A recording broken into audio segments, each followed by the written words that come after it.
नमस्कार. सावी study corner मध्ये तुम्हा सर्वांचं स्वागत आहे. आज आपण टीईटी 2024 पेपर क्रमांक 1 हिंदी माध्यमातील प्रश्नपत्रिकेतील प्रश्न आणि त्यांची संभाव्य उत्तरे पाहत आहोत. या प्रश्नपत्रिकेतील मराठी व्याकरण हा विभाग आपण सोडवणार आहोत. चला तर मग जास्त वेळ न घालवता प्रश्नांना सुरू करूयात.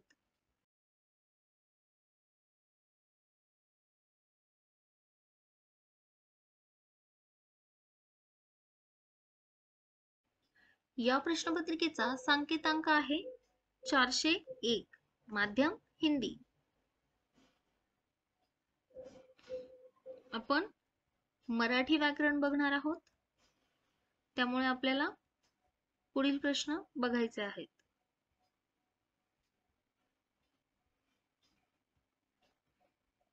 प्रश्न क्रमांक 31. संधी प्रकारानुसार विसंगत पर्याय कोणता? याचे योग्य उत्तर आहे ऑप्शन क्रमांक 3 दुर्दैव.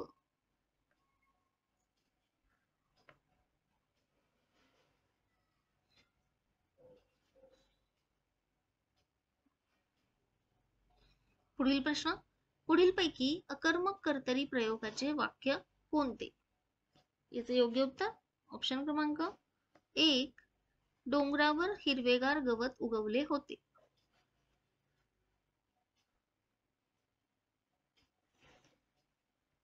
दिलेल्या आकृतीतील म्हण ओळखून अनुक्रमे दुसऱ्या व सातव्या क्रमांकाच्या अक्षरांनी तयार होणाऱ्या शब्दाचा समानार्थी शब्द पर्यायातून निवडा.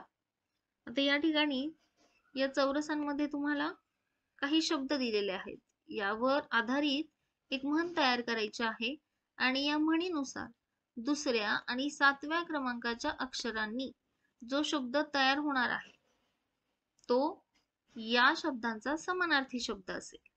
ऑप्शन आहेत पाऊस, ओंजळ, पोकळ आणि वृत्ती. आता या शब्दांनी तयार होणारी म्हण आहे भपका भारी खिसा खाली. बघा, भ प का भा री खी सा खा ली. आता दुसऱ्या आणि सातव्या क्रमांकावर आहे प आणि सा. पसा म्हणजे ओंजळ. याचा अर्थ ऑप्शन क्रमांक 2 हे योग्य उत्तर आहे. गावावर आलेल्या भीतीदायक संकटांचा गावकऱ्यांनी मिळून सामना केला. अधोरेखित शब्दसमूहास योग्य अलंकारिक शब्द कोणता? अधोरेखित केलेला आहे भीतीदायक संकटांचा. याचे योग्य उत्तर गंडांतर. पुढीलपैकी समूहदर्शक शब्दांची अयोग्य जोडी कोणती? बघा, इथे समूह कोणते दिले? मडक्यांची उतरण, प्रवाशांची झुंबड, नाण्यांची चवट आणि गवताचा भारा. यातील अयोग्य जोडी आहे नाण्यांची चवट. नाण्यांची चळत असते. माधुरी अतिशय हुशार आहे या वाक्याचे अकरण रूपी वाक्य कोणते? याचे योग्य उत्तर माधुरी अजिबात मठ्ठ नाही. यथान्याय या सामासिक शब्दाचा योग्य विग्रह कोणता? यथान्याय म्हणजे न्यायाप्रमाणे. कृष्णा सम पाठीराखा माझा बंधुराया या ओळीतील अलंकार कोणता? योग्य उत्तर आहे ऑप्शन क्रमांक 1 उपमा अलंकार. उपमा अलंकारामध्ये दोन वस्तूंमधील साम्य एका विशिष्ट रीतीने वर्णन केलेले असते. प्रश्न 39. अलीकडे पावसाचे प्रमाण खूप कमी झाल्याने वृक्षारोपण मोहीम राबवली पाहिजे. या वाक्यात अशुद्ध शब्द किती आहेत?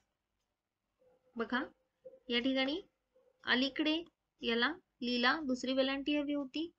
त्यानंतर पावसाचे असं लिहिलेलं हवं होतं. न बाणाचा हवा होता. त्यानंतर खूप दुसरा मात्रा कमी झाल्याने वृक्षारोपण मोहीम दुसरी वेलांटी आणि पाहिजे पहिली वेलांटी. म्हणजे एकूण अशुद्ध शब्द आहेत 6.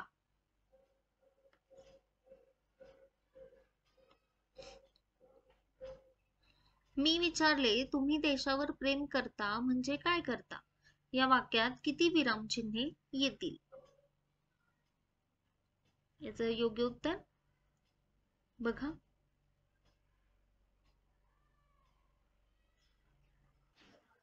या ठिकाणी स्वल्पविराम, त्यानंतर दुहेरी अवतरण चिन्ह आणि प्रश्नचिन्ह.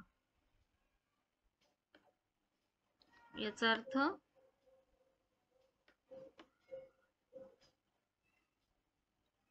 ऑप्शन क्रमांक 2 योग्य उत्तर आहे. भाकरी हा शब्द कोणत्या भाषेतून मराठी भाषेत आला आहे? याचं योग्य उत्तर ऑप्शन क्रमांक 3 कानडी. यशवंतराव चव्हाण यांचे आत्मचरित्र पुढीलपैकी कोणते? तर कृष्णाकाठ. प्रजासत्ताक दिनाच्या कार्यक्रमासाठी प्रमुख अतिथी म्हणून उपस्थित असलेल्या व्यक्तीस तुम्ही कोणते पत्र लिहिणार? याचं योग्य उत्तर आभार पत्र. प्रमुख अतिथी म्हणून उपस्थित राहणाऱ्या व्यक्तीला आपण आभार पत्र लिहावयाचे असते. अभंगाच्या ओळी व रचनाकार यांची विसंगत जोडी ओळखा.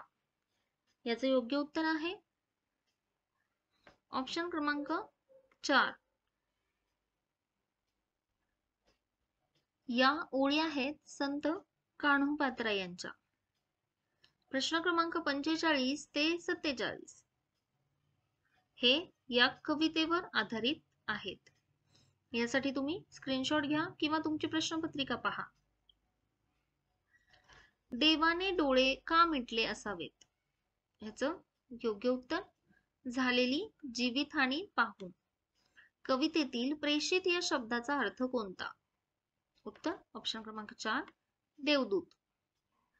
कवीच्या मते ईश्वराचा वास कोठे असतो? याचे योग्य उत्तर प्रेमळ व क्षमाशील व्यक्तींच्या ठायी. खालील पर्यायातून समानार्थी शब्दांची विसंगत जोडी ओळखा. लतिका कन्या आदिन मूळचा आस्था आपुलकी आणि फत्तर दगड. याचे योग्य उत्तर आहे लतिका कन्या. लतिका या शब्दाचा अर्थ होतो वेल. पुढीलपैकी भिन्न अर्थाचा वाक्प्रचार कोणता?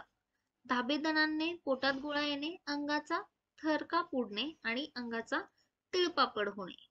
यातील भिन्न अर्थ आहे अंगाचा तिळपापड होणे म्हणजे अतिशय रागवणे.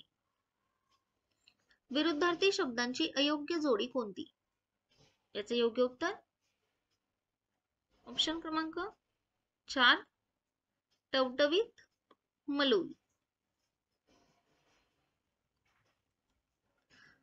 प्रश्न क्रमांक 51 ते 53 वर आधारित म्हणजे या उत्तरावर आधारित 3 प्रश्न आहेत. व्यक्ती तितक्या प्रकृती या म्हणीचा अर्थ कोणता? याचे योग्य उत्तर ऑप्शन क्रमांक 2 व्यक्ती व्यक्तींच्या आचार विचारात भिन्नता असते. संवादात मतभेदाचे अवघड विषय टाळले जातात कारण ऑप्शन क्रमांक 4 म्हणजे एकमेकांची मते ठाऊक असतात, हट्टी स्वभावाची जाणीव असते आणि स्वाभिमानाची ठिकाणे देखील माहित असतात. उत्तरानुसार संवाद साधताना कोणती दक्षता घ्यावी? याचे योग्य उत्तर ऑप्शन क्रमांक 1 समोरच्या व्यक्तीचे मन दुखावले जाणार नाही याची दक्षता घ्यावी. मामाने भाचीस बोलकी भावली आणली या वाक्यातील विशेषणाचा प्रकार कोणता? याचे योग्य उत्तर धातू साधित विशेषण. कर्नल संतोष महाडिक आपल्या तुकडीसह पुढे सरसावले या वाक्यातील अधोरेखित शब्दाची जात ओळखा. याचे योग्य उत्तर शब्दयोगी अव्यय. सह हा शब्दयोगी अव्यय आहे. आम्ही पूर्ण दिवस पाण्यात डुंबलो. अधोरेखित शब्दाच्या विभक्तीचा कारकार्थ कोणता? अधोरेखित शब्द पाण्यात, याचा अर्थ विभक्ती आहे. इथे विभक्ती आहे सप्तमी, प्रत्यय त इ आ आणि कारकार्थ अधिकरण, म्हणजे योग्य उत्तर ऑप्शन क्रमांक 2. पुढीलपैकी नपुसकलिंगी नाम ओळखा. फुगे, धागे, सोगे आणि वांगे. या प्रश्नाच्या उत्तराबाबत संभ्रम आहे, त्यामुळे हा प्रश्न आपण गाळूयात आणि पुढील प्रश्न बघूयात. जर कोणाला याबाबत स्पष्टीकरण माहित असेल किंवा या प्रश्नाचं योग्य उत्तर समजलं असेल तर नक्की कळवा. इतरांना देखील तुमच्या अभ्यासाचा फायदा होईल. आम्हाला उत्कर्षाचा अन प्रगतीचा मार्ग दिसला. या वाक्यातील विधेय भाग ओळखा. याचं योग्य उत्तर ऑप्शन क्रमांक 1. मार्ग दिसला. शंकर सावकाराच्या कचाट्यात गवसू नये म्हणून मी त्याला मदत केली. वरील वाक्याचा प्रकार ओळखा. याचं योग्य उत्तर आहे ऑप्शन क्रमांक 2. मिश्र वाक्य. पुढीलपैकी मूर्धन्य वर्ण कोणता? याचं योग्य उत्तर ऑप्शन क्रमांक 2. ल. अशा प्रकारे मराठी व्याकरणातील प्रश्न आपण सोडवलेले आहेत. काही उत्तरांबाबत जर संभ्रम असेल किंवा एखादं उत्तर तुम्हाला वाटत असेल की या प्रश्नाचं दुसरं उत्तर आहे, तरी देखील तुम्ही कमेंट सेक्शन मध्ये कळवू शकता. भेटूया अशाच एका पुढील व्हिडिओमध्ये. धन्यवाद.